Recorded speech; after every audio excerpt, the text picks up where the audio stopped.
what did each of you have to sort of confront personally, in your marriage as you were walking through these hard times? What did you have to tear apart of yourself and sort of put back together and rebuild to truly become relational? Now, I know that your relationship with the Lord was a big part of that. That's first and foremost. But outside of that, what did you have to shift before you could actually come together relationally in a healthy way? Well, there's two things that come to my mind. Obviously, during the moment where he was struggling and running from the Lord, I didn't have time to break down. I felt like I had to be the strong one in that moment. But at the time that moment where he sat in that chair and I was like, you are called of God. We are turning this thing around. And we did. It was immediate. I will tell you, it was immediate. The next Sunday, this man came to church and has never looked back. Never looked back. He became the treasurer of the church, the youth pastor, the assistant pastor, baptized all of his unit. And, everything started going really well. But in the time of all of that happening, I now was breaking, and all of the coping and all of the strength and all of the, the things that I had to be strong in, it started crumbling. The brokenness started to appear. It started to appear in different things that we were facing. You had to confront the things that were surfacing. Exactly. And so there were moments where I tell him this, it's so crazy. Back then, we didn't even understand love languages, the acts of service and physical touch and all of these things. But now that I look back, acts of service is my love language. But because of that, I showed acts of service, which was not fulfilling to him whatsoever, because it's not just his touch love me. language. Yeah, just touch me, baby. And of course, I wasn't brought up with physical touch. Physical touch was not something that came natural for me. And then words of affirmation also was something that really resonated with me, which was very hard for him to give. So when he would give harsh words, it would crush my spirit so badly that I just felt like a crumbled mess. And it just kept revolving in my brain always. Like if I did something that seemed disappointing or displeasing to him in the house, like say something wasn't done. So in the first year of our marriage, we moved on base, and that was my goal, was to do everything perfect. Make sure he had the biggest lunch of anyone in his unit. Make sure that the house was spotless. Make sure that I just did all of the things just perfect, because if I did, he wouldn't leave me. He wouldn't beat me. He wouldn't punch holes through the walls. He wouldn't do any of these things. And so through our marriage, I began to, acts of service was my way of making sure that everything was going to be smooth sailing, right? And that is not what happened. And so there were moments where there was this one moment where he came home late, and we had only been married like a little bit over a year. All of this happened within 2 years of our marriage. He came home late. And I was a lunatic, I tell you. I had every light on the house, and we didn't have cell phones back then. So what is he coming home late for? Every light is on in the house.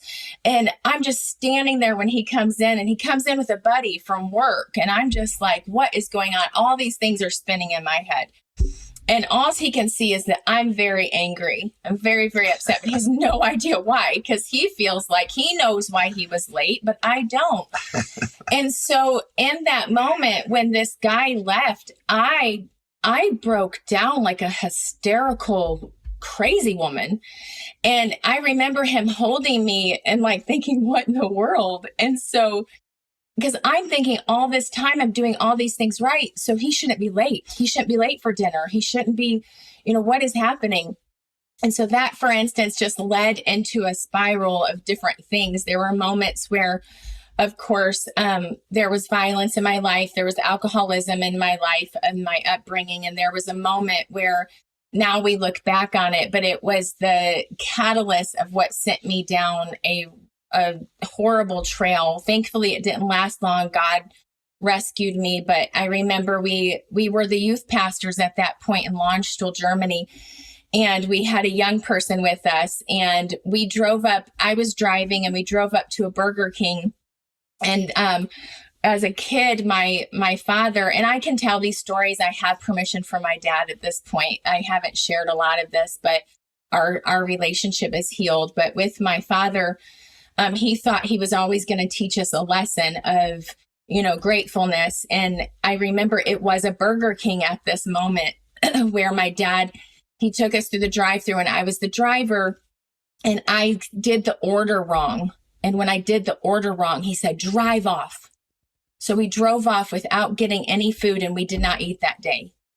And so my husband didn't realize that this was a trigger in me. And we drove up at the Burger King in Launchville, Germany on base, and we had a young person with us. And we went to go do the order. And when the young person told me what she wanted, I ordered it, but I ordered it wrong. And when she said, no, extra pickles, no ketchup, I was like, oh, and I literally broke down in that parking lot. My husband had no idea why. He had no idea why. And that trigger sent me into a horrible, horrible spiral of depression, anxiety, borderline nervous breakdown. It sent me into chemical. She was like 19 at that time. Yeah, I was 19. I broke out in hives. I couldn't control my bladder. There were so many horrible things that happened to me during that moment because of that one trigger that my husband had no idea. It was not that young person's fault. And in that moment, that took about 3 months. We had a moment with him where we were like, if we don't get this right, we're not going to make it. And if I don't get this right with the Lord and he doesn't heal me, we're not going to make it. And so together we just learned how to heal. Part of her healing process was me healing also and learning how to be a better husband. I mean, for instance, she needed words of affirmation. Well, I didn't even know what that was. That wasn't something I got when I was a kid. You just sucked it up and pressed on, and you just did what you're supposed to do because that's what you do. And so not understanding her need for somebody to say, you're awesome, man, you're doing great, man, thank you for what you do. And, so I had to go through a learning curve as well. And we talk about this in the book. But learning how to be the husband that God needed me to be. Learning the things that, may were triggers, but may just have been, not necessarily a deep wound, but just things that, bother one another, and sure, and then things that also energize you. So learning both sides of that, being able to be graceful, grace-filled, towards areas like that are deep wounds, but also being able to learn what fills the cup as well.